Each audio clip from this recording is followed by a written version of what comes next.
اعوذ باللہ من الشیطان الرجیم بسم اللہ الرحمن الرحیم الحمد للہ الذی لا يحصی نعماہ العادون ولا يؤدی حقہ المجتہدون الذی لیس لصفته حد محدود ولا نعت موجود ولا اجل ممدود فطر الخلائق بقدرته ونشر الریاح برحمته الصلاة والسلام علی المہیمن علی رسله والخاتم لأوصیائه والشافع الیہ والمکین لدیہ والمطاع فی ملکوتہ الأحمد من الأوصاف لأبی القاسم محمد صلوات اللہ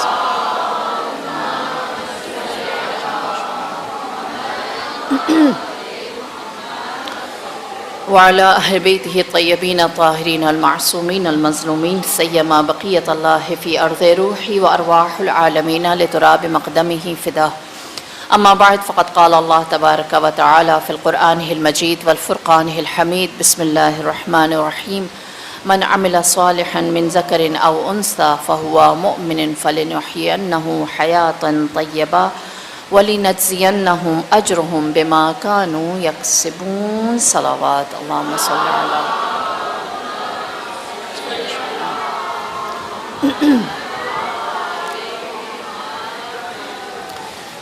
پروردگار عالم انسان کو پاکیزہ زندگی کیسے ملتی ہے اس کو بہت آسان اور بہت واضح الفاظ میں بتاتا ہے. من کان عمل صالحا، من عمل صالحا، جو نیک عمل انجام دے، من ذکر او انثی، مرد ہو یا عورت ہو، فہو مؤمن، وہ مؤمن ہے. وَلَنُحْيَنَّهُ حَيَاةً طَيَّبَةً، ہم انہیں زندگی دے دیتے ہیں. کیسی زندگی؟ پاکیزہ زندگی. یہ زندگی کیوں ملی؟ ارشاد ہوا لِنَجْزِيَنَّهُمْ أَجْرُهُمْ، تاکہ ہم ان کو جزا دے سکیں. کس چیز کی؟ بما کانوا یکسبون، جو وہ اپنے ہاتھوں سے کر رہے تھے. آپ نے کل شب قدر گزاری اور انشاءاللہ اگلی شب قدر میں داخل ہونے کے لیے میری اور آپ کی ایک ہی خواہش ہے کہ ہمیں یہ پاکیزہ زندگی جس کے بارے میں خدا کہہ رہا ہے کہ وہ دیتا ہے، ہم اس کے مصداق میں قرار پائیں، ہے نا، ہمیں بھی مل جائے. اس سے بہتر کوئی چیز ہو سکتی ہے؟ لہٰذا اللہ حیات طیبہ انسان کو دینے کے لیے کیا راستہ مشکل بناتا ہے ہدایت کا، یا وہ اس راستے کو آسان کرتا ہے؟ اللہ اگر راستہ مشکل بنائے تو یقینی سی بات ہے پھر آپ کہیں گے بڑے سلیکٹیو سے لوگ ہیں جنہیں ہدایت مل سکتی ہے. خدا نے بڑا عادلانہ نظام رکھا ہے پاکیزہ زندگی تقسیم کرنے کا، بانٹنے کا، دینے کا. عادلانہ نظام کیا ہے؟ اس نے ہدایت دو طرح کی رکھی. پہلی ہدایت ہے ہدایت عام، جو ہر ایک کے لیے ہے، سب کو مل جاتی ہے، بڑی آسانی سے مل جاتی ہے، جس کے لیے کوئی تگ و دو ہی نہیں کرنی پڑتی، اور جس کے لیے خدا قرآن میں ارشاد فرماتا ہے ربنا الذی اعطی کل شیء خلقہ ثم ہدی.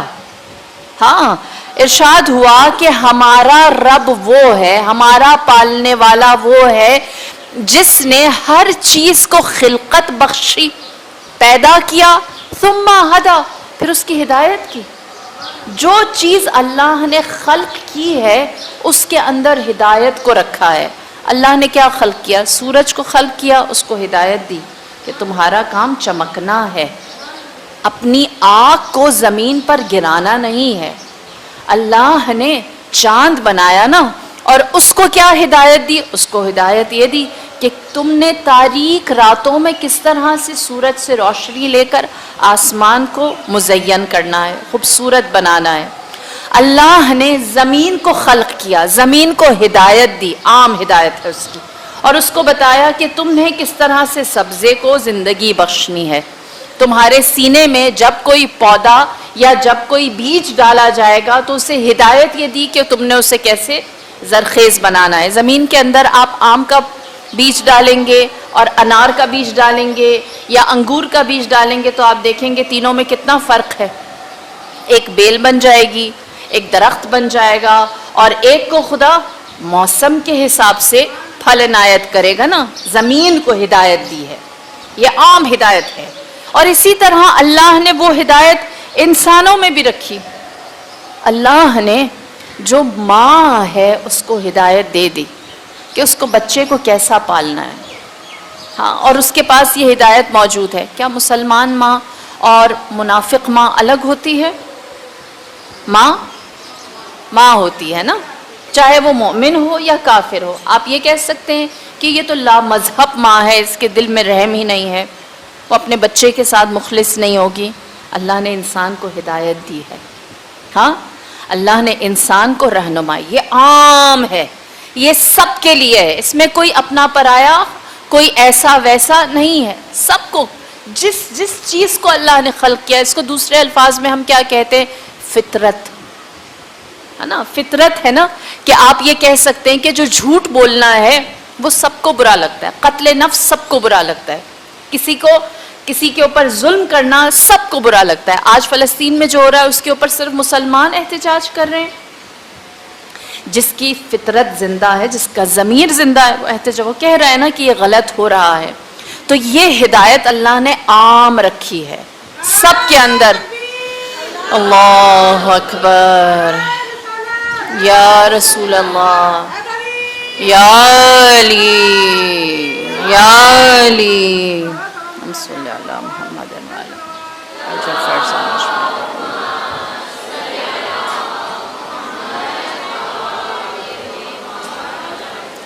لہٰذا یہ جو عام ہے اللہ کی ہدایت، یہ تو سب تک پہنچ جاتی ہے. کس طرح اللہ نے انسان کے اندر فطرت کو رکھا ہے. کل مولود یولد علی فطرت الاسلام.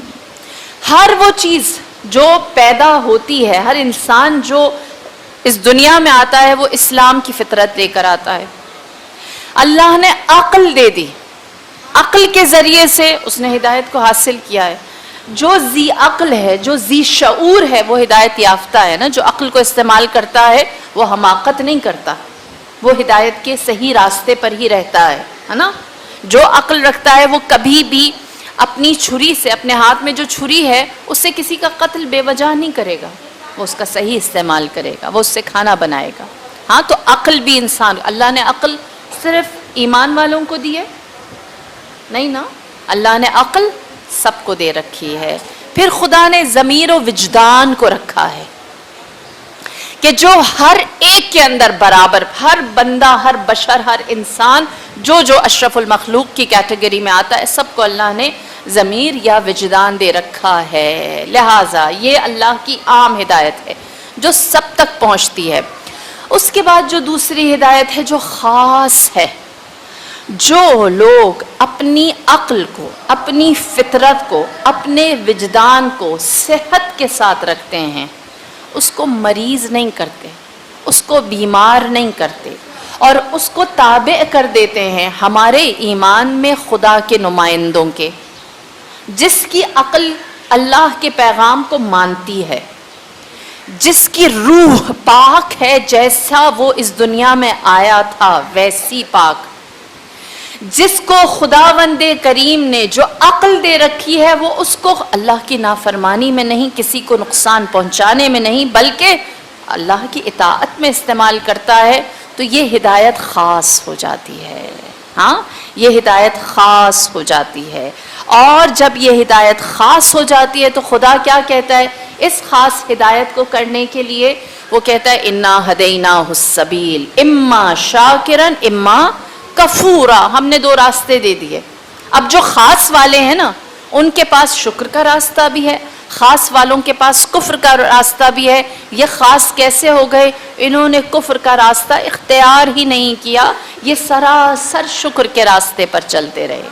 تو جو خاص ہدایت ہے انہیں مل گئی. اسی لیے کہتا ہے انا ہدیناہ النجدین، ہم نے انسان کو دو راستے دکھائے تھے.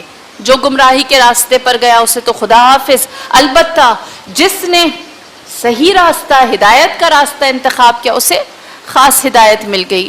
لہٰذا خدا جو ہے، اللہ کی جو بانٹ ہے وہ سب کو مل رہی ہے. اللہ کی طرف سے ہر ایک کو ہدایت فراواں مل رہی ہے، ادھر سے کمی نہیں ہے. کمی کدھر سے ہے؟ لینے والے کی. کس طرح سے؟ میں ایک چھوٹی سی مثال دیتی ہوں.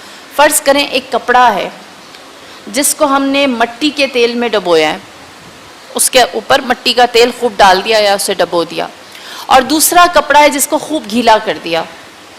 دونوں پر اگر آپ ماچس لگائیں تو جو گھیلا کپڑا ہے کیا وہ آگ پکڑے گی؟ پکڑے گا؟ وہ اس کو آگ لگے گی.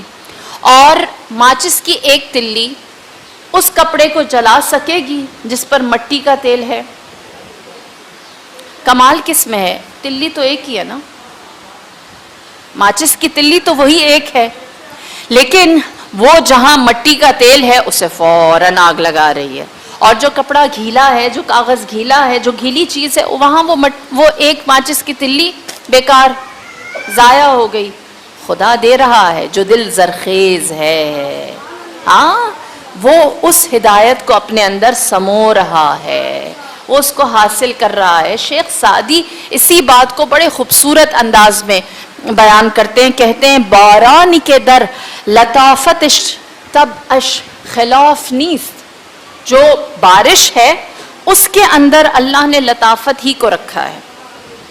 بارش جو ہے وہ کہیں پر آگ لے کر نہیں آتی، کہیں پر انسان کے لیے مصیبت لے کر نہیں آتی، البتہ وہ بارش جو آسمان سے لطافت لے کر آ رہی ہے، یہ اگر کسی باغ میں برستی ہے تو پھول اگتے ہیں، اور اگر کسی بنجر زمین پر جا کر گرتی ہے تو وہاں کیچڑ بن جاتا ہے. ہاں ہے بارش، لیکن جو ایک زمین ہے، جو باغ ہے، جو چمن ہے، وہاں پر پھول اگ رہے ہیں، اس کی وجہ سے رنگینی آ رہی ہے. لیکن جہاں پر بنجر زمین ہے ادھر جب آ کر وہ پڑ رہی ہے تو وہاں کیا ہو رہا ہے؟ سوائے کیچڑ کے اور کچھ نہیں بنتا. اسی لیے خدا ہدایت دے رہا ہے، یہ لینے والے دل کے اوپر ہے. کیا ہوا جب رسول خدا نے 18 ذی الحج کو ایک منبر سجایا اور قیامت تک کے لیے اعلان ہدایت کر دیا تو سب ایمان لے کر آئے.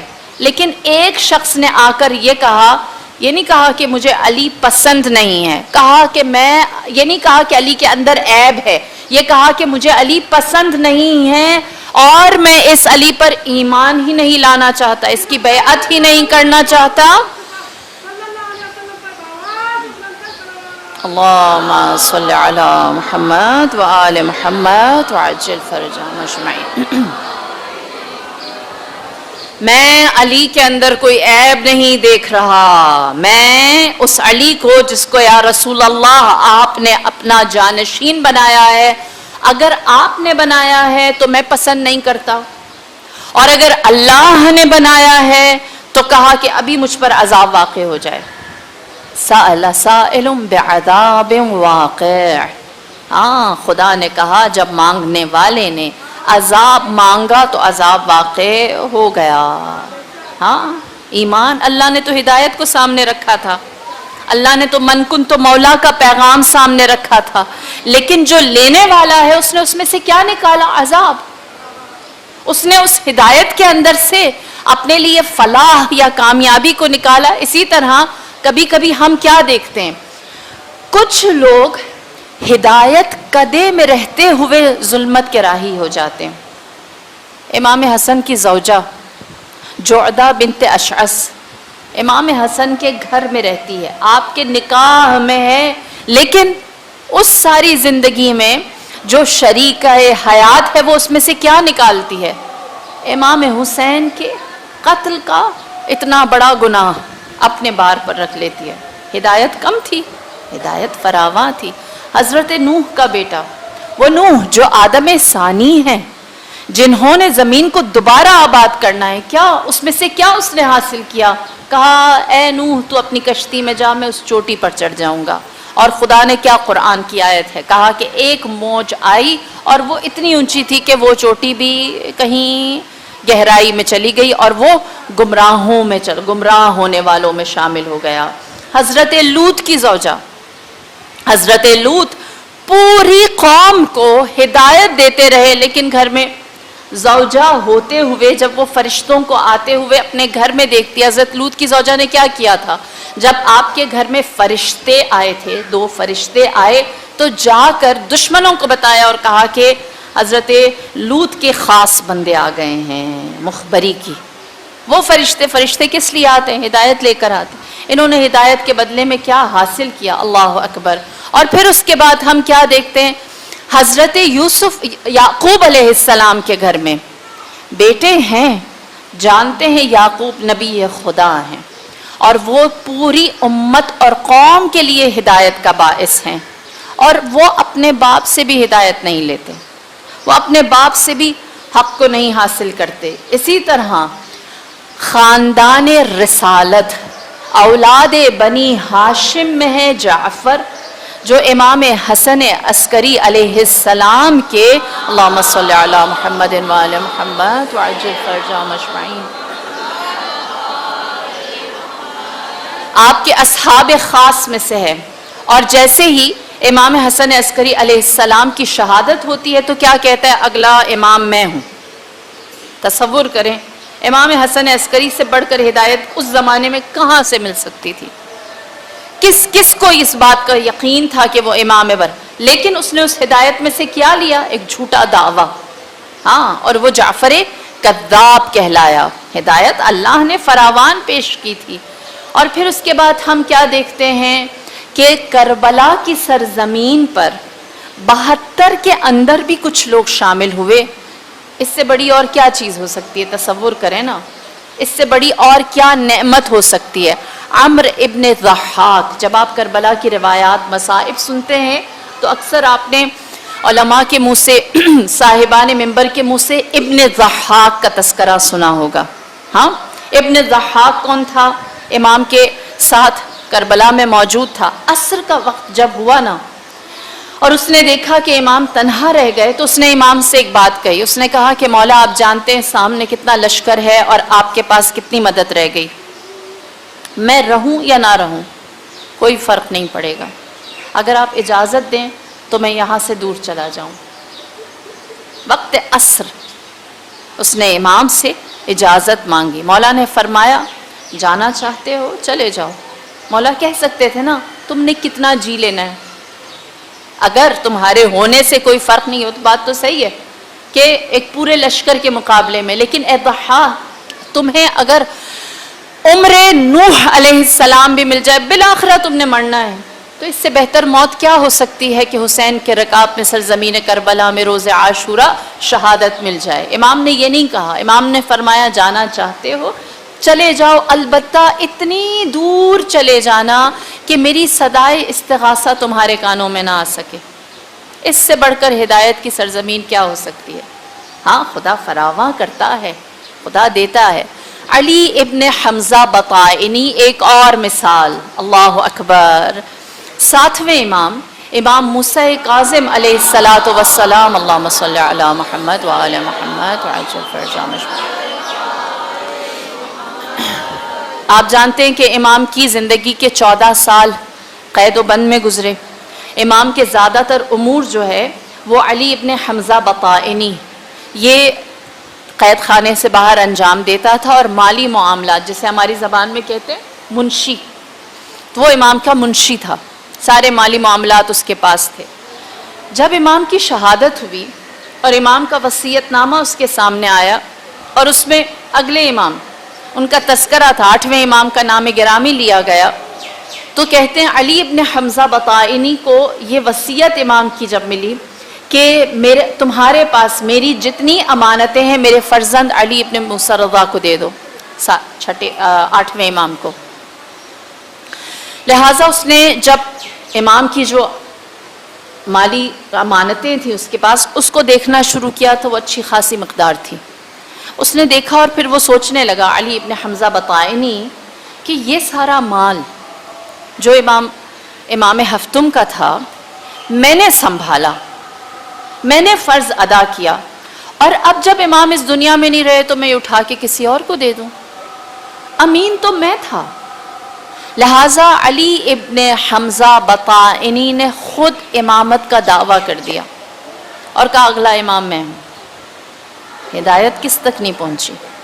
ہدایت سب تک پہنچتی ہے، لیکن کمال کیا ہے کہ جب اس کی حفاظت کرنی ہو تو اس کی حفاظت بطریق احسن کی جائے۔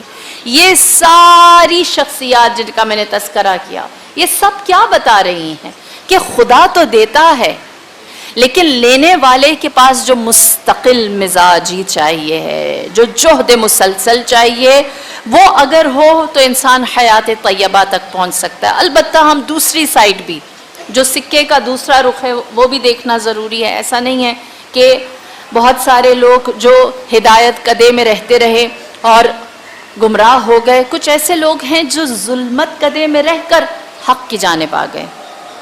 آپ تصور کریں، اسلام کے آغاز میں سب سے زیادہ مشکل فرد کون تھا جس نے نبی خدا کو سب سے زیادہ تکلیف اور ایذا پہنچائی؟ بلا شبہ ابو جہل، ہے نا، جو روز اول سے نبی کے خلاف رہا۔ ابو جہل کا بیٹا تھا اکرمہ، عین سے، ہاں۔ اکرمہ کے بارے میں کہا جاتا ہے کہ وہ اپنے باپ، ابو جہل آپ جانتے ہیں جنگ احد میں مارا گیا، اور کیسے مارا گیا مختصر بیان کرتی چلوں۔ روایت کہتی ہے کہ جنگ احد میں عبداللہ ابن مسعود رسول خدا کے خاص صحابی ہیں جن کا قد اونچا نہیں تھا۔ سورہ رحمان نازل ہوئی تو آپ نے اصحاب سے پوچھا کون سورہ رحمان لوگوں کو سنائے گا؟ جناب عبداللہ ابن مسعود نے کہا میں۔ آپ نے فرمایا کسی اونچی جگہ پر کھڑے ہو کر سورہ رحمان کی تلاوت کرو۔ حضرت عبداللہ ابن مسعود خانہ خدا کے پاس گئے، آپ نے سورہ رحمان کی تلاوت کرنی جب شروع کی تو روایت کہتی ہے کہ ابو جہل آیا اور اس نے جناب عبداللہ ابن مسعود کو زد و کوب کیا، اور آپ زخمی ہو کر نبی کے پاس آئے، اور نبی خدا نے جب عبداللہ ابن مسعود کو اس طرح سے دیکھا تو آپ مسکرائے۔ عبداللہ ابن مسعود کو حیرت ہوئی کہ میں لہو لہان ہوں اور نبی مسکرا رہے ہیں، تو آپ نے فرمایا جنگ احد میں تمہیں سمجھ آئے گی میں کیوں مسکرایا۔ اور پھر اس کے بعد جب جنگ احد ہوئی، آپ جانتے ہیں جنگ احد کا انجام کیسا رہا۔ ابو جہل اس وقت زخمی پڑا ہوا تھا۔ جناب عبداللہ ابن مسعود نے کہا کہ میں اپنے قد کی وجہ سے ویسے جہاد نہیں کر سکتا، تو کیا اب مجھے اجازت ہے اپنے میدان میں جاؤں؟ تو نبی خدا نے فرمایا کہ اب ایسا کیجئے کہ آپ میدان میں جائیے اور دیکھیے جو لوگ قریب المرگ ہیں، تڑپ رہے ہیں، کچھ دیر میں مر جانا، ان کا کام آسان کر دیں، ان کی موت آسان کر دیں۔ آپ ایک نیزہ لے کر گئے تو کیا دیکھا؟ ابو جہل کے سینے پر جا کر جناب عبداللہ ابن مسعود بیٹھے تو کہنے لگا، ابو جہل تصور کریں نا کیسا شخص تھا، میں سرسختی اس کی بتانا چاہ رہی۔ ابو جہل نے کہا کہ تم میرے سینے پہ نہ بیٹھو، کسی بہادر کو بھیجو، میں نہیں چاہتا تم میرے اوپر ہو۔ تو جناب عبداللہ ابن مسعود نے کہا یہ میں تمہارے سینے پہ نہیں ہوں، کوئی فرد نہیں ہے، اسلام بیٹھا ہے، اس کو قد سے نہیں ناپو تولو نا، یہ حق بیٹھا ہے، اسلام بلند ہوا ہے، اسلام تمہارے سینے پر بیٹھا ہے۔ اس نے کہا اچھا اگر میرے لیے یہ ندامت ہی ہے کہ میں تم جیسے کے ہاتھوں مارا جاؤں گا تو ایک کام کرنا۔ ابو جہل نے کہا میرا سر جب میرے تن سے جدا کرنا تو ادھر سے نہ کاٹنا۔ ابو جہل کہہ رہا ہے اپنے لیے، ادھر سے نہ کاٹنا، یہاں سے ایک شانے سے کاٹنا دوسرے شانے تک، ایسے۔ کیوں؟ تاکہ جب مجھے محمد کے سامنے لے جایا جائے تو میری گردن اونچی ہو۔ اللہ اکبر۔ ہاں تو اکرمہ جانتا تھا، اب بت پرست تھا، مشرک تھا، اکرمہ جانتا تھا کہ میرا باپ کتنے، ان کی منٹیلٹی کو بیان کر رہی ہوں، کتنے اعزاز کے ساتھ اس دنیا سے گیا ہے، جھکا نہیں، ٹوٹا نہیں، اس کی اکڑ باقی رہی، ہاں اس کے خیال میں۔ لہٰذا اکرمہ بضد تھا کہ میں اپنے باپ کی لیگیسی کو برقرار رکھوں گا۔ فتح مکہ کے وقت سب مسلمان ہو گئے، آپ جانتے ہیں نا کیسے کیسے لوگ مسلمان ہوئے اور کیسی کیسی جگہوں کو رسول خدا نے کہا یہاں امان ہے۔ کون تھا جو مسلمان نہیں ہوا؟ اکرمہ نہیں ہوا۔ اس نے کہا میں مسلمان نہیں ہوں گا، میں ہرگز اپنے باپ کا راستہ نہیں چھوڑوں گا۔ تصور کریں کیسا سرسخت ان کا نظریہ تھا۔ لہٰذا جب مکہ فتح ہوا تو اس نے مکہ چھوڑا اپنے خاندان کو لے کر، اس نے کہا کہ میں دور فارس یا روم کہیں دور چلا جاؤں گا، اور وہ نہر پار کر رہا تھا کسی کشتی میں بیٹھا ہوا، وہ کشتی کمزور تھی اور وہ ڈوبنے والا تھا، غرق ہونے والا تھا، کہ جب اس نے دیکھا کہ بس میری موت نزدیک ہے تو اس نے اس وقت فوراً نیت کی کہ میں آگے سفر نہیں کروں گا، میں واپس وطن جاؤں گا، جو ہونا ہے ہو جائے، مرنا ہی ہے۔ تو میں مکہ جا کے مر جاؤں گا. لہٰذا جب اس نے یہ نیت کی تو جو اس کی کشتی ہے اسے تھوڑا ٹھہراؤ آیا. اس نے اپنی بیوی سے کہا میں نے جیسی یہ نیت کی تو ہمیں نجات مل گئی. اس کی بیوی نے عقل مند تھی, اس نے کہا یہ کیوں نیت کرتے ہو کہ میں واپس جاؤں گا اور وہاں جا کے مر جاؤں گا. محمد برحق ہے تبھی سب لوگ ان کی جانب جا رہے ہیں. اگر تمہیں کوئی کنفیوژن ہے جا کر سوال کرو اور ان پر ایمان لے آؤ. لہٰذا یہ ایمان لانے کی نیت سے پورا خاندان واپس آیا. مکے میں داخل ہوئے. تاریخ کیا کہتی ہے؟ اکرمہ ابو جہل کا بیٹا فتح مکہ کے بعد جب فرار کی ناکام کوشش ہو گئی تو اس کے بعد وہ آیا اور اس نے اپنے پورے چہرے کو لپیٹ رکھا تھا. وہ اپنی آئیڈینٹی سب کو بتانا نہیں چاہتا تھا کیونکہ رسول خدا نے جو لوگ سرنڈر ہو گئے تھے ان کی تو جان بخش دی, لیکن جو نہیں ہوئے تھے ان کی جان کے بارے میں آپ نے حکم دے رکھا تھا مباح ہے, یعنی اسے قتل کیا جا سکتا ہے. یہ جانتا تھا کہ میرا قتل یہاں پر مباح ہے, لہٰذا اس نے اپنا منہ چھپایا اور مسجد کے اندر جب خانہ خدا میں داخل ہونا چاہا تو اس نے دیکھا نبی سامنے بیٹھے, دور سے کلمہ پڑھنا شروع کیا, شہادتین دینی شروع کر دی تاکہ رسول خدا اسے قتل کا حکم نہ دیں اور مسلمان اسے غیر مسلمان یا مفرور یا ابو جہل کا بیٹا تصور نہ کریں. رسول اللہ نے جب یہ دیکھا کہ کوئی کلمہ پڑھتے ہوئے آ رہا ہے تو آپ نے باہیں پھیلا دیں. آپ نے فرمایا کیوں اپنی شناخت کو چھپاتے ہو؟ تم اگر ایمان میں داخل ہو رہے ہو تو اپنی پوری طاقت کے ساتھ اور اپنی شناخت کے ساتھ اسلام کے دائرے میں داخل ہو جاؤ. یہ دیکھ رہا تھا کہ میں مجبور داخل ہو رہا ہوں اور رسول خدا نے اس کے لیے اتنی کشادہ دلی کے ساتھ جب باہیں پھیلا دیں تو وہی چند قدم تھے جہاں اس کا دل خالصتاً نبی کی جانب راغب ہوا. اس نے اپنے چہرے سے نقاب اتارا, نبی کے قدموں میں جا کر لپٹ گیا اور کہنے لگا میں تو جان بخشی کے لیے آیا تھا, میں تو اس لیے آیا تھا کہ کسی طرح سے مجھے لوگ قتل نہ کریں, لیکن یا رسول اللہ آپ نے مجھے زندگی بخش دی ہے, آج کے بعد سے میں آپ کا غلام و خادم. اور رسول خدا نے فرمایا آج کے بعد سے کوئی سے ابو جہل کا بیٹا نہ کرے. ہاں, اس بات کو بھول جائیں کہ وہ کس کا بیٹا تھا. اس کو عزت کے ساتھ اللہم صلی علی محمد و آل محمد وعجل فرجهم اجمعین. یا علی یا علی.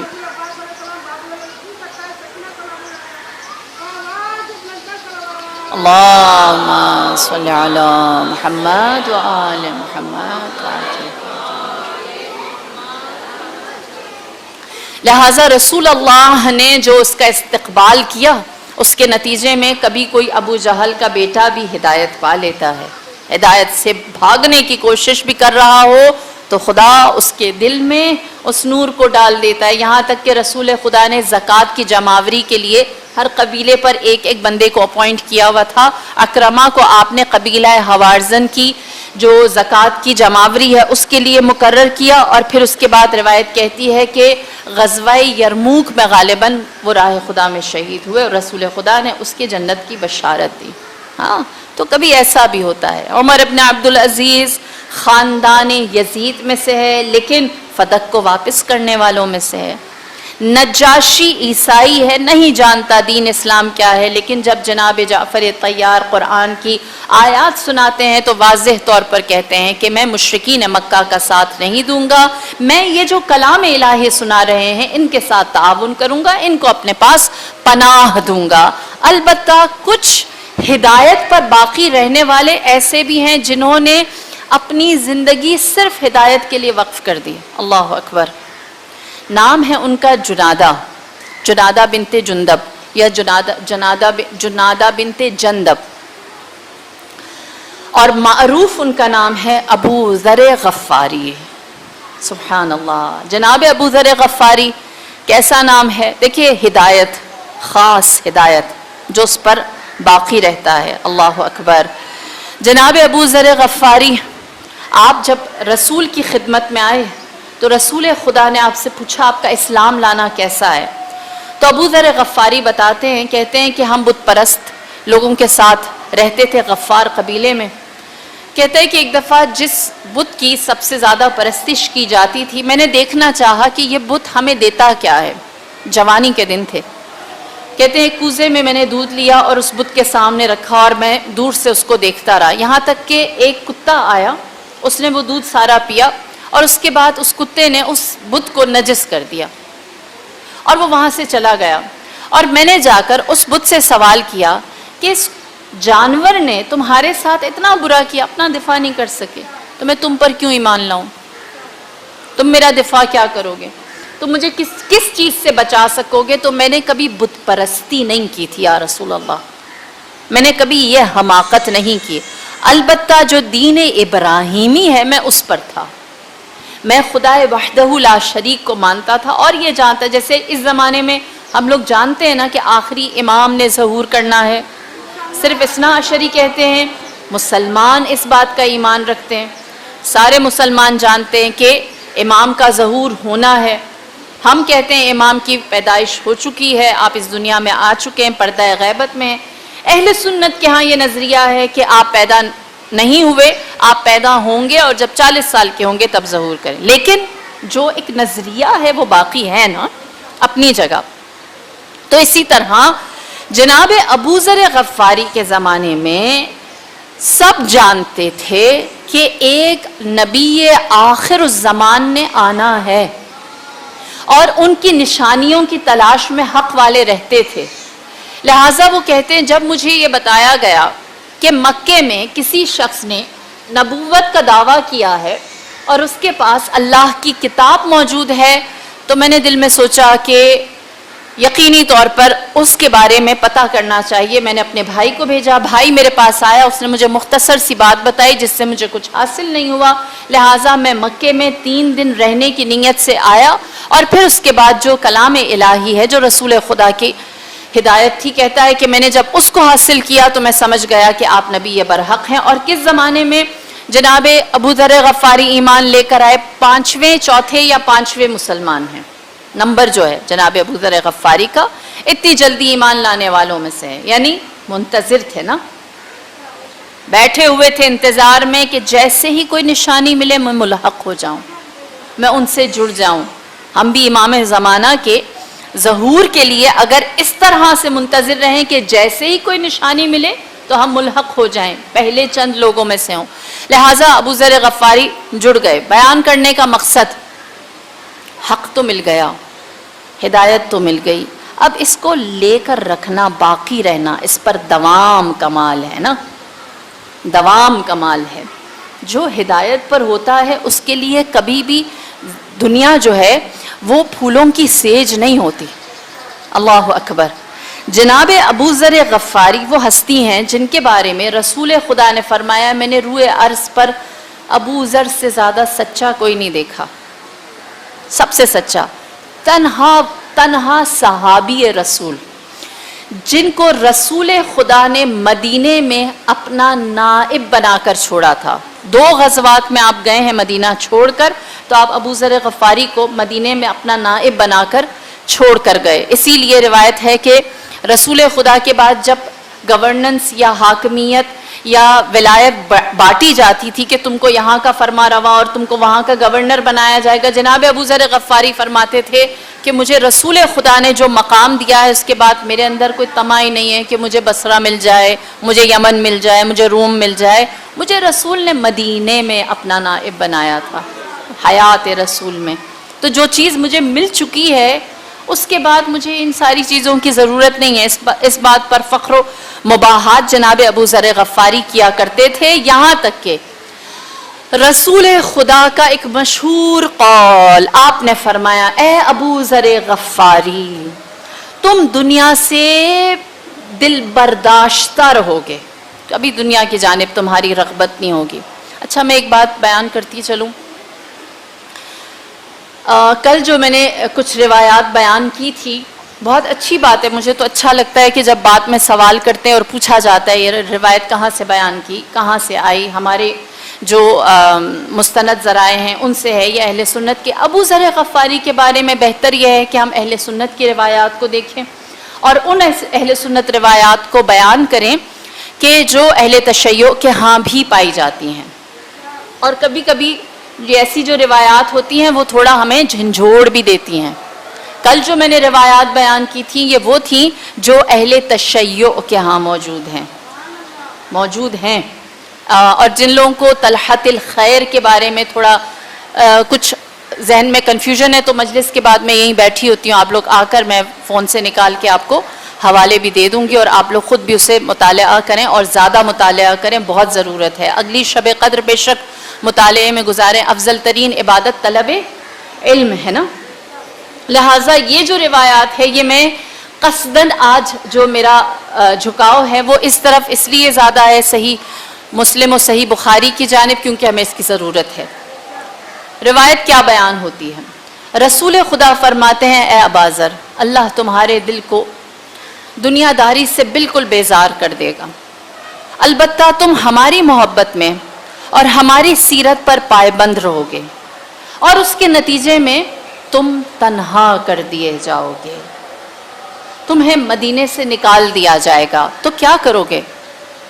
جناب ابو ذر نے کہا اے آقا، اے سید، میں مدینے سے اگر نکال دیا جاؤں گا تو یقینی سی بات ہے میں کسی دوسری جگہ پناہ لے لوں گا۔ تو فرمایا تم شام میں پناہ لے لینا۔ پھر اس کے بعد ابو ذر غفاری سے رسول خدا نے سوال کیا اور اگر تمہیں شام سے بھی نکال دیا جائے پھر کیا کرو گے؟ تو کہا جناب ابو ذر غفاری نے کہ یا رسول اللہ پھر مدینہ آ جاؤں گا۔ آپ نے فرمایا اور اگر تمہیں مدینے سے پھر نکال دیا جائے تو کیا کرو گے؟ تو کہا یا رسول اللہ پھر آپ بتائیں کہ اگر مدینے سے نکالا شام سے نکالا مدینے سے دوبارہ نکال دیا جائے تو پھر؟ تو آپ نے فرمایا کہ پھر تم ربضہ کے مقام پر چلے جانا اور وہاں تم تنہائی کے عالم میں فوت ہو جاؤ گے۔ رسول خدا اور جناب ابو ذر غفاری کی ایک چھوٹی سی بات میں ساتھ ساتھ بیان کرتی چلوں کہ جناب ابو ذر غفاری کی ایک عادت بہت اچھی تھی، لیکن وہ ان کے اندر بہت زیادہ پائی جاتی تھی، تھوڑا اس میں آپ کہیں کہ شدت تھی، آپ سوال بہت کرتے تھے، تو رسول خدا سب کے سوالات کے جواب دیتے، لیکن جب ابو ذر غفاری ایک سوال، دو سوال، تین سوال، چار سوال، تو امیر المؤمنین فرماتے ہیں پانچویں چھٹے پہ رسول خدا کہتے تھے بہت سوال کرتے، اور اسی لیے جناب ابو ذر غفاری اور رسول خدا کے مکالمے سب سے زیادہ ہیں، سب سے زیادہ موجود ہیں جناب ابو ذر غفاری اور رسول۔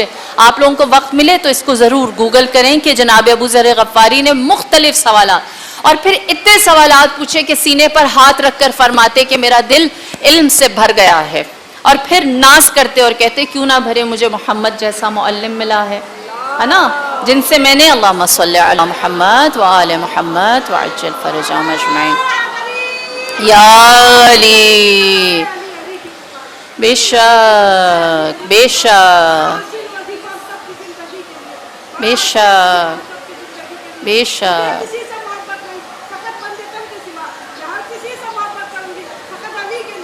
بے شک یا علی یا علی اللہم صلی علی محمد وعلی محمد وعجل فرجہم اجمعین۔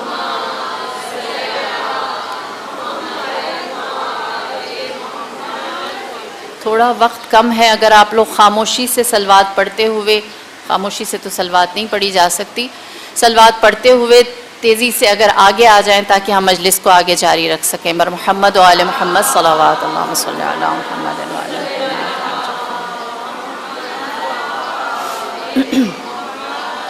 لہٰذا رسول خدا نے خبر دے دی تھی کہ آپ تنہائی میں فوت ہو جائیں گے۔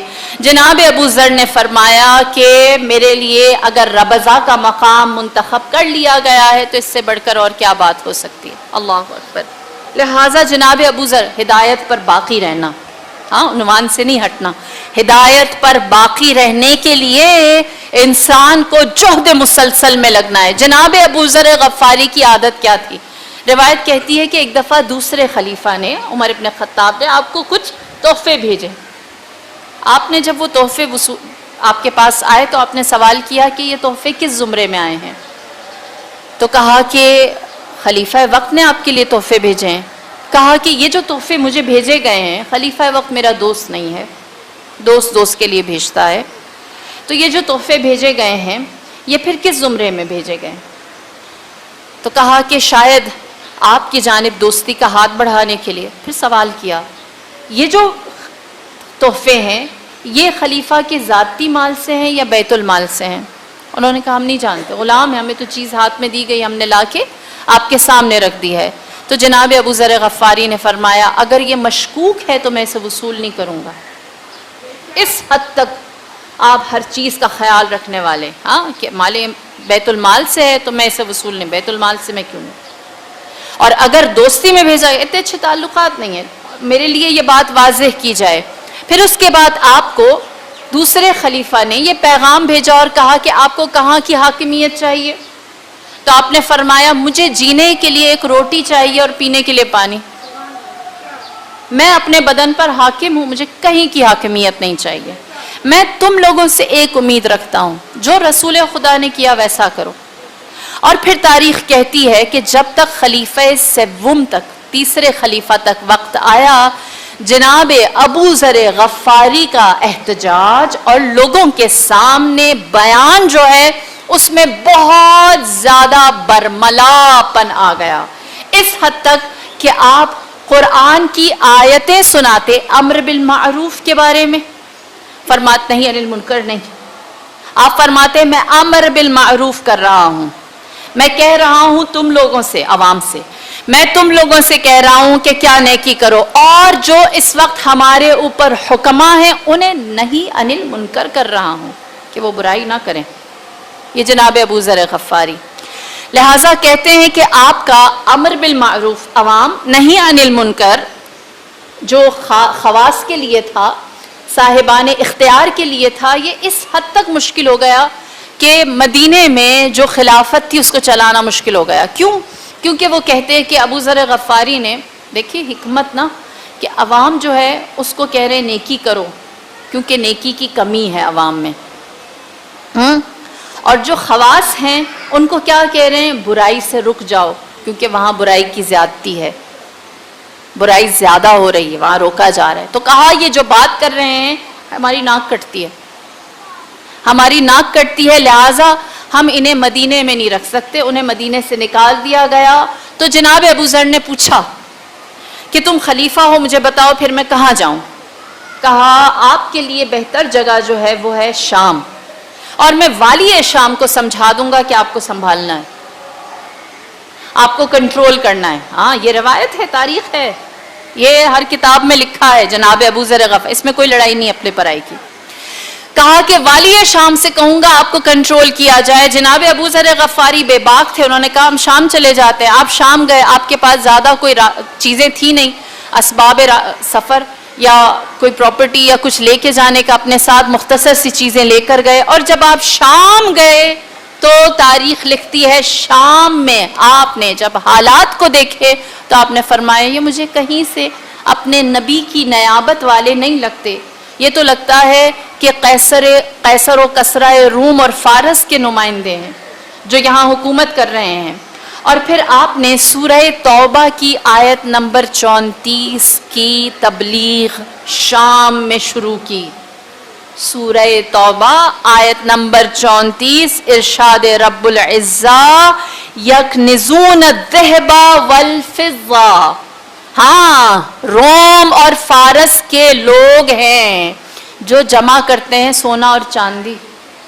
یہ تو ذخیرہ اندوزی اور مال کی فراوانی کا مقابلہ چل رہا ہے، لہٰذا آپ نے اس آیت کو جب تبلیغ کرنا شروع کی تو اس کے زمرے میں کیا بات آئی؟ اس کے زمرے میں یہ بات آئی کہ جو حاکم ہے وہ اسراف کرتا ہے۔ اسراف کرنے والے کے بارے میں قرآن نے کیا کہا ہے؟ کہ وہ شیطان کا بھائی ہے نا، گھبرائیں نہیں، قرآن کی آیت ہے نا، ہم تو کسی کو کچھ نہیں کہہ رہے۔ حضرت ابو ذر غفاری نے فرمایا کہ یہ اسراف کرنے والے اور یہ شیطان کے بھائی ہیں۔ اور پھر آپ نے کیا کیا؟ آپ نے ایک چھوٹا سا وفد بنایا اپنے جیسے لوگوں کا، جو آپ جیسے غریب تھے، جو صرف ایک روٹی اور ایک گلاس پانی پر دن گزار لیتے تھے، اور ان کے ساتھ آپ جو وزراء اور حکماء تھے، درباری تھے، ان سے ملاقات کے لیے گئے اور آپ نے ان غریبوں سے کہا دیکھو ان کے تن پر جو لباس ہے یہ ہمارا حق ہے، تو یہ اسراف کرنے والے ہیں، ان سے مطالبہ کرو۔ اس حد تک عوام میں اویئرنیس دی۔ لہٰذا جو امیر شام تھا معاویہ ابن ابی سفیان، اس نے مدینے والے کو خط لکھا اور کہا یہ کیا چیز ہمارے پاس بھیجی، اس نے ہماری خلافت کو یہاں پر جھمگھٹا لگا لیا ہے اور اپنے آس پاس اپنے جیسے لوگ جمع کیے، اور ہمیں بار بار کہتے ہیں ہم اسراف کرتے، قرآن کی آیتیں سناتے ہم انہیں کچھ کہہ بھی نہیں سکتے۔ اگر ابو ذر غفاری شام میں رہے تو میری حکومت کو خطرہ ہے، لہٰذا ہم انہیں یہاں نہیں رکھ سکتے۔ تاریخ کہتی ہے کہ اس وقت کہا گیا کوئی بیچ کا راستہ لو۔ جناب ابو ذر، دیکھیں ہدایت پر باقی رہنا، ہدایت خاص، میں نے کہا پھولوں کی سیج نہیں ہے، یہ دنیا میں جو سب کر رہے ہیں اس لائن میں میں اور آپ پھر نہیں آ سکتے، بہت ساری چیزیں ہیں۔ ہاں جناب ابو ذر غفاری کے بارے میں کہا گیا کوئی بیچ کا راستہ، مدینے واپس نہ آئیں، شام میں رہ نہیں سکتے، جہاں جاتے ہیں قرآن کی آیتیں سناتے، رسول خدا نے ان کے بارے میں جو باتیں کی ہیں کوئی ان سے لڑ بھی نہیں سکتا تھا۔ لہٰذا فیصلہ کیا کیا گیا، کتابوں میں لکھا ہے، موجود ہے کہ کہا گیا ایک پاگل اونٹ کے اوپر انہیں بٹھا کر ایک بے رحم شخص کے ساتھ انہیں شام سے مدینے بھیج دیا جائے، سفر ایسا ہو اتنا مشکل ہو کہ مدینے پہنچے ہی نہ، ان کے لیے مدینہ پہنچنا دشوار ہو جائے، لہٰذا ایسا کیا گیا۔ تاریخ نے لکھا کہ جناب ابو ذر جب مدینہ پہنچے ہیں تو آپ کی ران پر گوشت باقی نہیں تھا، اس حد تک آپ ایک تکلیف دہ سواری میں بیٹھ کر مدینے تک پہنچے تھے۔ اور امیر المؤمنین نے، وقت نہیں ہے کہ امیر المؤمنین نے جب یہ حال دیکھا تو آپ نے تندی سے بات کی، واحد موقع جہاں امیر المؤمنین نے سخت احتجاج رکھا ہے جناب ابو ذر غفاری کے لیے، اور جناب ابو ذر غفاری کی حالت دیکھ کر بہت سارے لوگ حیران ہوئے اور معترض ہوئے، اعتراض کرنے لگے، اور جناب ابو ذر غفاری آپ کو لگتا ہے وہ خاموش رہے ہوں گے؟ آپ نے فرمایا میں یہاں امر بالمعروف کے لیے ہوں، اور جہاں مجھے نہیں عن المنکر کرنا ہوگا انہیں آنے دو، وہاں نہیں عن المنکر بھی ہو جائے گا۔ لہٰذا اس نے کہا کہ میں ابو ذر غفاری کو مدینے میں رکھنے کا متحمل نہیں ہو سکتا۔ ابو ذر غفاری نے جب یہ سنا تو آپ مسکرائے، آپ نے فرمایا مجھے رسول نے بتایا ہے، تم کہو گے میں ربضہ چلا جاؤں کیونکہ وہ یہاں سے دور ہے اور وہاں کم لوگ آتے ہیں اور وہاں پر لوگوں کا آنا جانا کم ہے، وہاں میں جس حال میں رہوں مدینے والوں کو کوئی فرق نہیں پڑے گا۔ تو روایت کہتی ہے اس نے کہا واللہ ابو ذر کی زبان بہت تیز چلتی ہے، خنجر و تلوار کا کام کرتی ہے، ربضہ جاؤ، یہاں نہ رہو۔ ایک دور بیابان تھا جو مدینے سے زیادہ قریب نہیں تھا، ربضہ، آپ وہاں تشریف لے کر گئے، آپ وہاں تنہائی کے عالم میں رہے اور آپ نے وہاں پر ایسا وقت گزارا۔ جناب ابو ذر غفاری، میں نے شروع میں آپ کو روایات سنائی، رسول خدا نے فرمایا کہ اس سے زیادہ سچا میں نے کوئی نہیں دیکھا، اپنا نمائندہ بنا کر جن کو مدینے میں چھوڑ کر گئے تھے رسول خدا 2 بار، ربضہ کے مقام پر اس تنہائی کے عالم میں رہے کہ جب آپ قریب فوت تھے، یعنی آپ کا انتقال ہونے والا تھا، تو آپ کی زوجہ نے زار و قطار رونا شروع کیا۔ آپ نے سوال کیا کیوں روتی ہو؟ تو کہنے لگیں کہ مجھے آپ کی غربت پر افسوس ہوتا ہے، اس عالم میں صحابی رسول جس کو اللہ نے اتنی عزت دی ہو، جنت کی بشارت دی ہو، اور وہ اس دنیا سے جا رہا ہے مجھ جیسی بے بس کے حوالے ہو کر، اے ابو ذر میرے پاس کفن بھی نہیں جو میں تمہیں تمہارے مرنے کے بعد دے سکوں۔ جناب ابو ذر نے فرمایا کہ مجھے رسول خدا نے اس کی بھی بشارت دی ہے، فلاں ٹیلے پر جا کر کھڑی ہو جاؤ، وہاں میرے کفن کو بندوبست ہو جائے گا اور تمہیں وہاں سے مل جائے گا۔ غربت کا عالم، جناب ابو ذر غفاری، ہاں صحابی رسول، اور ان کا احترام اور ان کی تعظیم تاریخ بتاتی ہے کہ کس نے صحابیت کا حق ہدایت کے اوپر باقی رہتے ہوئے ادا کیا ہے۔ اللہ اکبر۔ آپ کی زوجہ اس مقام پر گئیں تو آپ نے دیکھا عبداللہ ابن مسعود سورہ رحمان جو سنا رہے تھے، ابو جہل کے سینے پر جو کھڑے تھے، ان کا قافلہ گزرا اور انہوں نے دیکھا ایک خاتون اکیلی ہے، سوال کیا کہ آپ کون ہیں؟ تو کہا ابو ذر کی زوجہ ہوں۔ جناب عبداللہ ابن مسعود نے کہا کہاں ہے ابو ذر؟ بتایا اس حالت میں ہے۔ تو انہوں نے اپنا عمامہ اتار کے ان کا کفن بنایا اور انہیں ربضہ کے مقام پر دفن کیا۔ اللہم صلی علی محمد وآل محمد وعجل فرجہ۔ بار دیگر بآواز بلندتر صلوات، اللہم صلی علی محمد وآل محمد وعجل فرجہم اجمعین۔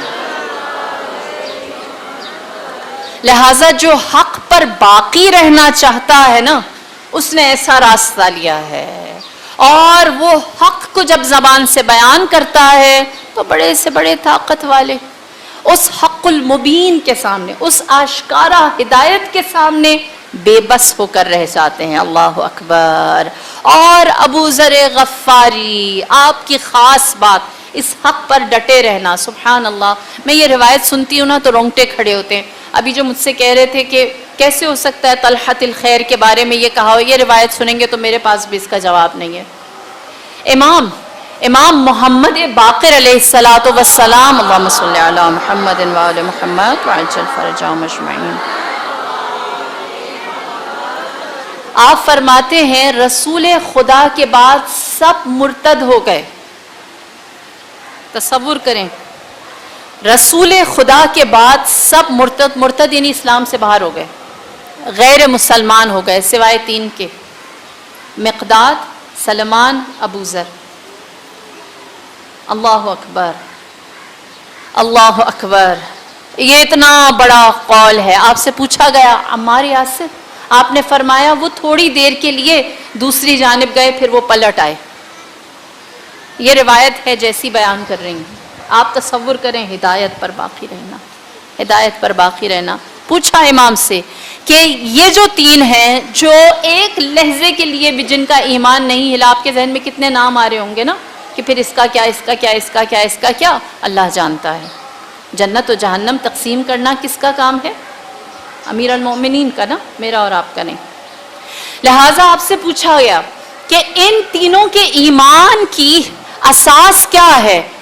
امام محمد باقر علیہ السلام نے فرمایا کہ اللہم صلی علی محمد وآل محمد، مولا نے فرمایا ان تینوں کی، جناب مقداد، جناب سلمان، جناب ابو ذر کے ایمان کی اساس حب علی ابن ابی طالب ہے۔ یہ حب علی ابن ابی طالب سے ایک لہجے کے لیے دگرگوں نہیں ہوئے، ہلے نہیں، اس پر باقی رہے ہیں، اور اس سے ایک لہجے کے لیے اپنے آپ کو جدا نہیں کیا گیا۔ ابو ذر کا کمال کیا ہے؟ آپ محب محمد کے ساتھ محب علی ابن ابی طالب ہیں۔ وقت نہیں ہے، لیکن دن بھی ایسا ہے، دل نہیں چاہتا گزر جاؤں۔ میرے مولا کا اپنا فرمان ہے، جلدی سے بس تیزی سے گزروں گی تاکہ کسب فیض ہو سکے، آپ سب کے لیے بھی، میرے اپنے لیے بھی، ہمارے مرحومین کے لیے بھی۔ امیر المؤمنین فرماتے ہیں رسول خدا نے مجھے 10 ایسی خصلتیں بتائی ہیں کہ جن کو میں کسی صورت چھوڑنے کے لیے تیار نہیں ہوں، اور وہ مجھے ہر چیز سے زیادہ عزیز ہیں جو کچھ اللہ نے دنیا میں بنائی ہیں۔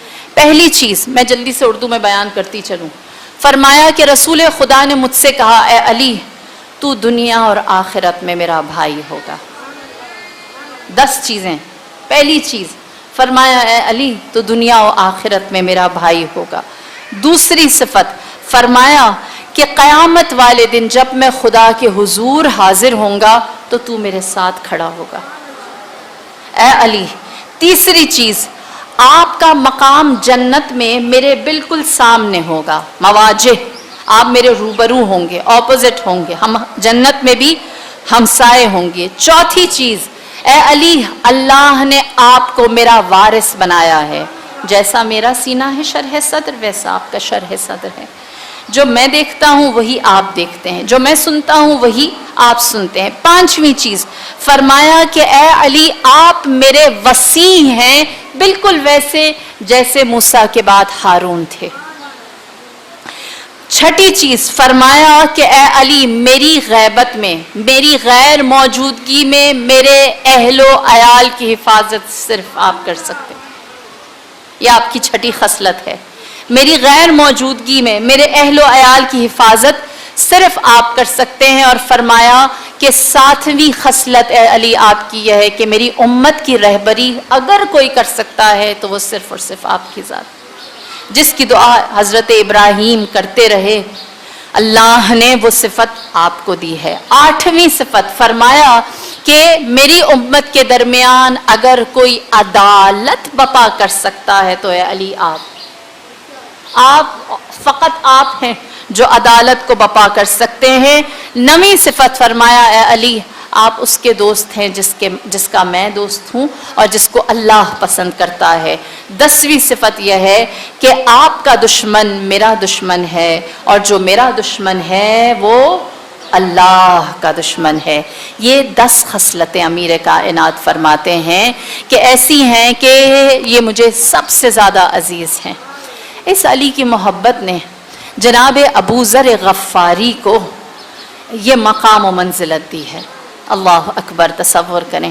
دعا دوں گی آپ سب کو، حاضرین مجلس کو، کہ پروردگار ہم سب کو بھی حق پر قائم و دائم رکھے، ہدایت کو ہدایت خاص بنا کر رکھے، اور حب علی ابن ابی طالب ہمارے عمل میں حقیقی معنوں میں اترے، ہماری نسلیں اس راستے پر ہمیشہ پابند رہیں۔ آج کا دن 21 رمضان، یہ واحد دن ہے جو زمین و آسمان کے لیے اس قدر دشوار تھا کہ نہ صرف زمین نے گریہ کیا، آسمان نے گریہ کیا، جن و انس نے گریہ کیا، بلکہ عالم برزخ سے ارواح انبیاء و مرسلین، صدیقین و شہداء و صالحین گریہ کنا ہے، روح پیغمبر گریہ کنا ہے۔ 2 دن ہوئے علی بستر شہادت پر ہیں۔ جناب حجر بن عدی، آپ جانتے ہوں گے، صرف یاد دہانی کے لیے بیان کرتی چلوں، جب داعش نے عراق پر اٹیک کیا تھا تو ایک صحابی کی قبر کو نبش کیا تھا اور ان کی تصویر بہت وائرل ہوئی تھی، وہ جناب حجر بن عدی کی قبر تھی۔ کہتے ہیں کہ جب امیر المؤمنین کے سر اطہر پر فرق شگافتہ لگا تو میں مولا کی زیارت کے لیے گیا۔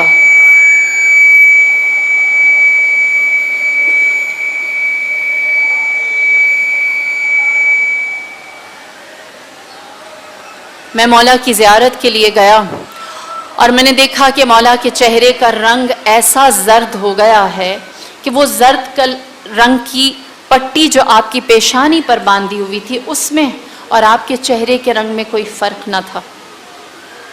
حجر بن عدی شاعر تھے، کہتے ہیں میں نے مرثیہ کہا فیا اسفا علی المولا التقی ابی الایتام حیدرۃ الزکی۔ اللہ اکبر، ہائے افسوس کہ ہمارے اوپر آج کیا وقت آ گیا، ہم یتیموں کے باپ حیدر کرار پاکیزہ ہستی کو اپنے سامنے جاتا ہوا دیکھ رہے ہیں۔ مولا نے آنکھیں کھولی، کہا اے حجر تم آئے ہو؟ میں نے کہا مولا آپ کی زیارت کے لیے آیا ہوں۔ مولا کا چہرہ دیکھ کر، آپ کی آواز سن کر میں نے زار و قطار رونا شروع کیا، یہاں تک کہ مولا نے مجھ سے کہا اے حجر جانتے ہو میری محبت میں تمہیں مار دیا جائے گا، کیا تم ایسی موت کو قبول کرو گے؟ روایت کہتی ہے کہ جناب حجر نے کہا واللہ میں ایسی موت کو اپنے لیے باعث عزت سمجھوں گا۔ آپ نے فرمایا پس اے حجر جو میری محبت میں اس زندگی کو خدا کے حوالے کرے گا میں روز جزا اس کا ولی بن کر آؤں گا، اس کا سرپرست بن کر آؤں گا۔ قیامت والے دن کوئی رشتہ باقی نہ رہے گا، ایک رشتہ باقی ہوگا، انا ولی المؤمنین، میں ایمان والوں کا ولی بنوں گا، اس دن یہ رشتہ قائم دائم رہے گا۔ اللہ اکبر۔ اور روایت کہتی ہے جناب حجر کو جب امیر شام نے زد و کوب کیا، مارا پیٹا، زنجیر و سلاسل میں جکڑا اور آپ کا سر تن سے جدا کرنے لگے تو جناب حجر نے ایک وصیت کی، کہا کہ میری وصیت یہ ہے کہ جب میں مر جاؤں، میرا سر تن سے جدا کرنا چاہو اور مجھے مارنا چاہو تو میرے وجود سے ان زنجیروں کو الگ نہ کرنا، ان رسیوں کو الگ نہ کرنا۔ پوچھا کیوں؟ تو جناب حجر نے کہا میں علی سے بستر شہادت پر ملا تھا، انہوں نے مجھے بشارت دی تھی، میں چاہتا ہوں روز جزا جب مولا سے ملاقات کروں تو میں کہوں اے علی میں نے وعدہ وفا کر لیا۔ اے میرے مولا، اے آقا، اے سید و سردار، ہمیں بھی توفیق دیں کہ روز حشر جب ہم آپ سے ملاقات کریں تو ہم بھی یہ کہہ سکیں مولا جو آپ سے وعدہ کیا تھا، جو دنیا میں دعویٰ کیا تھا، اس کو وفا کر کے آج روز حشر آپ سے ملاقات کر رہے ہیں۔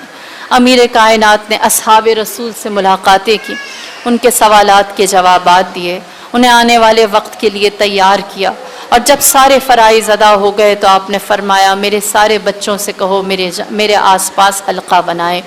18 کڑیل جوان اولادیں ہیں، غیرت والی جواں مرد صاحب شہامت۔ فرمایا میری بیٹیوں سے کہو میرے پاس حلقہ بنا کر بیٹھ جائیں۔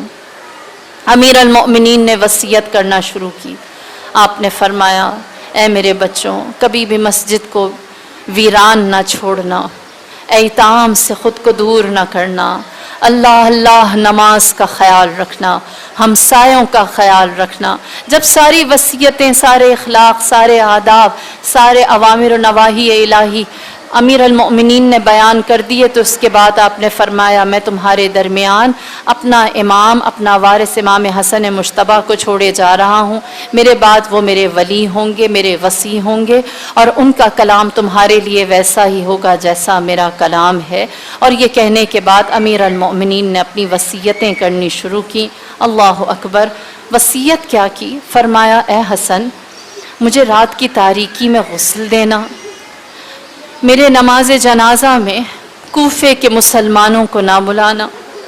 فرمایا مجھے اپنے ہاتھوں سے میری قبر کی جانب لے جانا، اور جب نشان قبر ظاہر ہو جائے تو قبر کو میرے جنازے کو آگے سے پکڑنا، پیچھے کے حصے کو چھوڑ دینا، اور جب قبر سے ہاتھ باہر آئیں تو مجھے اس قبر کے حوالے کر دینا۔ اور پھر اس کے بعد عجیب وصیت کی۔ فرمایا اے حسن، جب مجھے دفنا دینا تو میرا نشان قبر مٹا دینا۔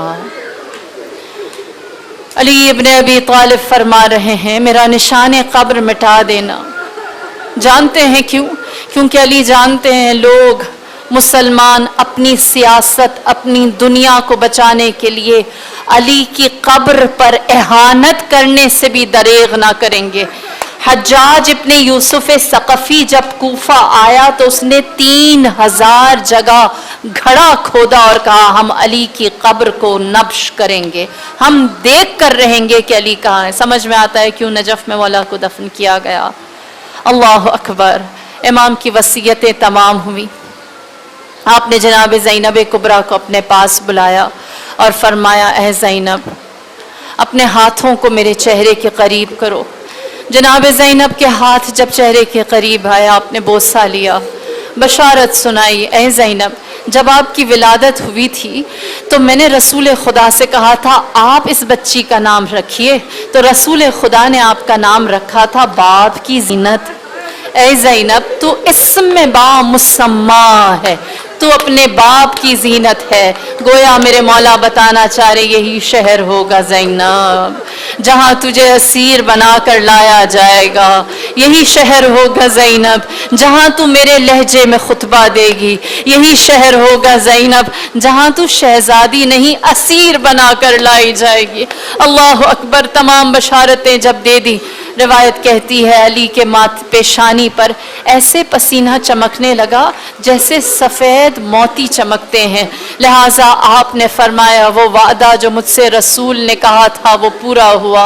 دیکھو میرے دائیں جانب رسول خدا ہیں، میرے بائیں جانب فاطمۃ الزہراء ہیں، یہ مجھے لینے کے لیے آ گئے ہیں۔ لہٰذا آپ نے کلمہ حق زبان پر جاری کیا، القرآن الحق والملائکۃ الحق والکتاب الحق والجنت الحق والنار الحق، اشہد ان لا الہ الا اللہ، اشہد ان محمد رسول اللہ، لبیک یا اللہ، لبیک یا محمد۔ اتنا کہا روح قفس عنبری سے پرواز کر گئی، حسن و حسین یتیم ہوئے، زمین و آسمان میں ہاتف نے ندا دی، تہدمت واللہ ارکان الہدا، ارکان ہدایت، سکون ہدایت ہل آسمان میں غوغا بپا ہوا. سنتے چلیے علی کی وصیت کے عین مطابق امام حسن و حسین نے غسل دیا. جب غسل دے کر کفن پہنا کر حنوط کر کے مولا کی میت تیار ہو گئی, امام حسن مجتبیٰ نے آواز لگائی, اے میری بہنوں آؤ بابا کی آخری زیارت کر لو. اے میری بہنوں آؤ بابا کے چہرے کو آخری دفعہ دیکھ لو. اللہ اکبر. قبیلہ بنی ہاشم کی تمام مستورات مولا کے آس پاس حلقہ بنا کر بیٹھ گئیں. آہستہ آہستہ دھیرے دھیرے گریا کرتی. وصیت تھی نا کہ کوفے والوں کو پتہ نہ چلے. آہستہ آہستہ گریا کرتی. کوئی قدموں سے لپٹتا, کوئی چہرے کا بوسہ لیتا, کوئی بار بار اپنے بابا کا کفن میں لپٹا ہوا چہرہ دیکھتا. میں کہوں گی اے زینب ام کلثوم, بڑے آرام سے آہستہ آواز میں اپنے باپ کا چہرہ کفن میں لپٹا ہوا دیکھ کر آپ نے اپنے بابا سے ودا کیا ہے. ہائے مجھے شام غریبہ کی ایک بچی یاد آتی ہے. اللہ اکبر. جب زینب ام کلثوم نے دیکھا خیمے میں سب موجود ہیں سوائے سکینہ کے, ہر جگہ تلاش کیا, لیکن جیسے ہی قتل گاہ سے آواز آئی, اے زینب سکینہ کو دھیرے پکارو. زینب کی آنکھوں نے کیا دیکھا؟ بے سر لاشا ہے, پامال لاشا ہے, زخمی لاشا ہے, اور سینے پر یتیمہ سوتی ہے. پوچھا ہے بچی باپ کو پہچانا کیسے؟ سکینہ نے کہا مجھے جب نیند نہ آئی میں نے سوئے قتل گاہ رخ کر کے کہا, اے بابا کیا یتیموں پر رحم نہ کرو گے؟ تو اس بے سر لاشے سے آواز آئی, یا سکینہ الیہ الیہ. بس میں آواز سنتی سنتی اس سینے پر آ گئی. اے زینب کبریٰ آپ کی ودا کرنے پر سلام. الغرض روایت کہتی ہے حسن و حسین نے امیر المؤمنین کے جنازے کو اٹھایا اور ایک خاص مقام پر پہنچے جہاں سے زمین خود ابھر گئی. امام حسن نے جب اس ابھری ہوئی جگہ قدم رکھا, مٹی ہٹائی تو وہاں تحریر لکھی ہوئی تھی, یہ محمد کے وصی علی ابن ابی طالب کی قبر ہے. آپ نے جب مٹی ہٹائی تو آمادہ قبر تھی, لہذا آپ قبر اطہر میں اترے. امام حسن قبر اطہر میں ایک جانب اترے, امام حسین نے امیر المومنین کے جسد اطہر کو جو قبر میں اتارا, دوسری جانب سے حسب وصیت ہاتھ باہر آئے. اے میرے علی, مجھے زہرا نے بتایا تجھ پر کیسی مصیبتیں ٹوٹی. جانتے ہیں امام حسن و امام حسین اپنے بابا کو قبر میں اتارتے ہوئے کیا کہتے تھے؟ اللہ کی امانت اللہ کے حوالے, رسول کی امانت رسول کے حوالے. اے اماں زہرا آپ کی عبادت کا معاون آپ کے حوالے. یہ کہہ کر جب قبر میں امیر کائنات کو حسن حسین لٹا چکے, روایت کہتی ہے امام حسن مجتبیٰ نے خاک ڈالنی شروع کی. امام حسن مجتبیٰ نے خاک ڈالنی شروع کی. اللہ اکبر. اللہ کبھی آپ کو یہ منظر نہ دکھائے جب کوئی اپنی جان سے پیارے کو زمین میں دبانا زمین میں دبانا شروع کرتا ہے. اجرکم اللہ. امام حسن خاک ڈالتے جاتے اور فرماتے غریب کو معبود کی جانب بھیج رہا ہوں, ایک غریب کو معبود کی جانب بھیج رہا ہوں, ایک مظلوم کو مغیث کی جانب بھیج رہا ہوں, ایک فریاد فریاد سننے والے کی طرف بھیج رہا ہوں. میں کہوں گی اے میرے آقا آپ نے فرض ادا کیا, ہائے میری جان قربان. امام زین العابدین جب اپنے بابا کو سرزمین کربلا دفن کرنا چاہا, ہائے 3 دن کا بے گور و کفن پڑا لاشا. الا لعنت اللہ علی القوم الظالمین.